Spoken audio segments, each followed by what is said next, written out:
Okay mga bro, bali meron tayong gagawing isang amplifier dito. Ayan o. Bali ang amplifier na ito ay, ayan, DB audio. Ayan. Bali ang naging problema daw nito, sabi ng may-ari mga bro ay kung daw, wala daw sounds yung kabilang channel. Ayan. So, base sa sinabi ng may-ari mga bro, ito itong selector ng natin, kumbaga sa speaker natin. Yan, ito kasi mga bro, ito kapag ka naka-off, totally walang sounds yung dalawang channel natin o yung dalawang speaker. Kapag naka-in naman, yung lang, yung pinaka-right lang. Tapos pagka bilang naman ang naka-select, halimbawa nakaganyan, yung left channel lang yung gumaganap. Tapos kapag ka ganyan, naka-AB, A plus B, yan, ibig sabihin mga bro ay left and right na channel yung gumaganap. Ayan, so i-select natin dyan. Yan, tapos lagyan natin ng RCA jack. So lagyan natin, bali kon mga bro, naka-select siya sa DVD or AC3. Yan, doon natin isaksak sa likod yung naka-indicate dito. Okay, so lagyan natin ito sa likod. Yan, at papanda rin natin itong pinaka-amplifier natin. Okay, so isaksak natin sa kuryente. Yan, okay, tapos power natin.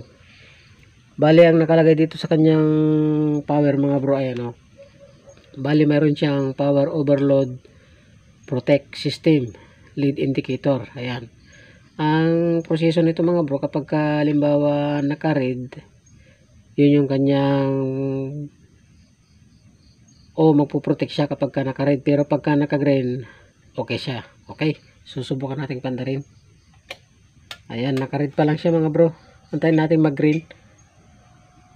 Ibang klase itong ampli na to. Ayun, nag-green na siya, ibig sabihin active na siya. So nalagyan na natin ang pinaka jack mga bro. Kunin natin yung dulo ng kuha natin, ito pinaka jack natin, tapos volume natin.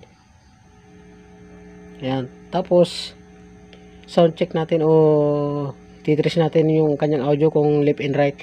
Bali ito mga bro yung ground, tapos ito yung pinaka left natin, ito yung right. Okay, so subukan natin kung uugong na parehas. So walang ugong mga bro itong pinaka right natin. Check natin itong pinaka left. Ayun, meron. Wala yung kabila. Ito meron dapat mga bro ay parehas na uugong yan. Yan. Yan, tapos dito wala. Bali ang naging problema nito, ito mga bro, itong pinaka, yan, subukan nga natin sa B. Doon pa rin wala dito sa A, subukan natin.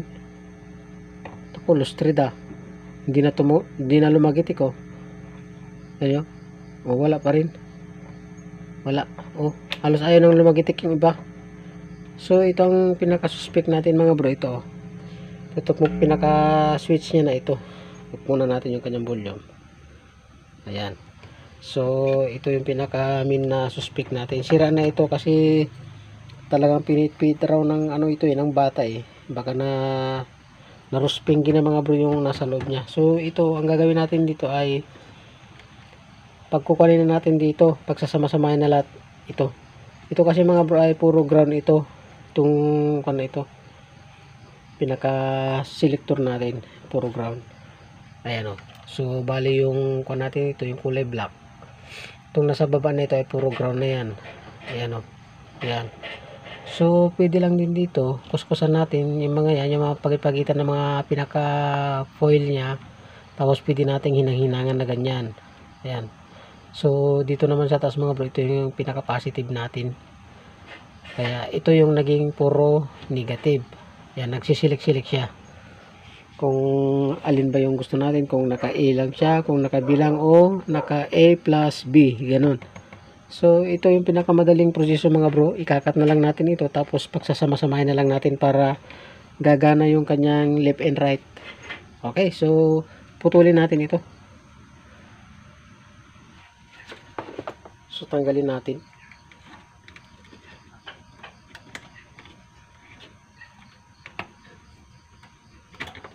Ayan. Ayan mga bro. Parang ito lang yung nagsiswitch sa kanya para magkukunik lahat ito. Itong mga 5 wire na ito. Okay, so mangyayari ay putulin natin. Yan. So walang bawian mga bro, basta ang gagawin na natin, puputulin natin ha. Yan, putulin natin. Okay. So bali naputol na mga bro. Ayan. Tapos ang gagawin lang natin, babalatan natin ito. Okay, balatan natin isa-isa.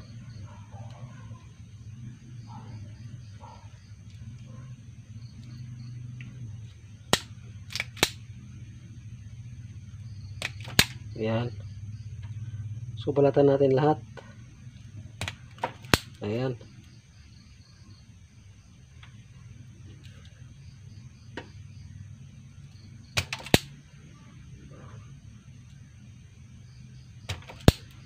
Okay.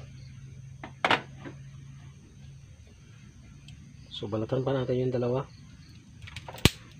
Ayan.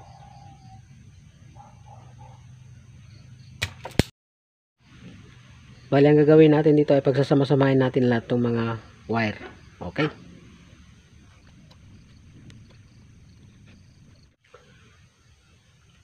Okay, so bali na pagsama na natin mga bro yung 5 wire natin. Ayan o. Yung puro ground natin sa ating amplifier. Ayan. So subukan nating testingin ngayon. Si-signal test natin. So subukan natin kung gumagana na yung left and right ng amplifier natin. Okay. So saksak natin sa kuryente ngayon. Ayan. Tapos power natin. Okay. So antayin lang natin mag-green. Ayun, nag-green na siya. So kunin natin yung pinaka-jack natin. Okay. So bali volume natin mga bro. Ayan. So try natin. Okay na mga bro. Ayan, testingin natin dun sa may kunang tester. Ayan o. Ayan o. Oh. Ayos. Ayos na o. Ayan o. Oh. Okay. So ayos na mga bro. Subukan nating pagtugtog ngayon dito sa pinagbibideo natin. Sasalpak ko lang. Ayun.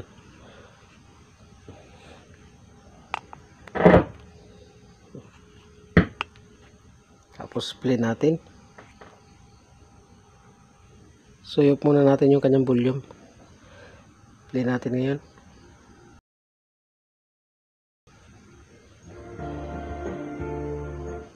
Ayos na. Kalang ililipat ko lang sa tugtog.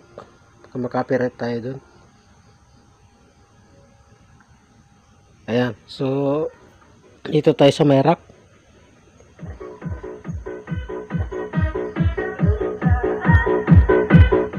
Ayos na mga bro ah.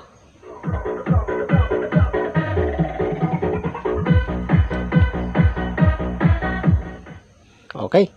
So ganun lang gawin nyo mga bro kapag nasira na itong pinaka selector na ito. Kapag ayaw nang gumana yung left and right na speaker nyo, at good naman yung lahat sa pinaka amplifier natin, pero iisang speaker yung gumagana, ito lang yung i-check up nyo. Ayan. Tapos mga bro, kapag bago nyo i-rekta tong lahat na ito ay testerin nyo muna kung halimbawa naka A tapos plus B. Ayan.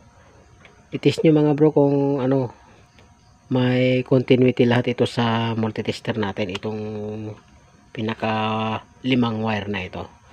At isa pa mga bro ay i-check nyo din yung inyong balance. Ito. Ayan, kung ayaw pa rin at good naman lahat. Yan, na-check nyo naman lahat. Nagsuswitch naman yung kanyang relay dun sa kanyang output. Ayan. Ito na kayo mag-focus mga bro. Kung ano yung sinabi ng customer, dun tayo mag-focus. Okay? So, ayan. Hanggang dito na lang muna mga bro. At kita-kita na naman tayo sa susunod na mga video ko. At maraming salamat ulit sa inyong panonood sa ating mga video. Okay mga bro, ingat sa pagre-repair.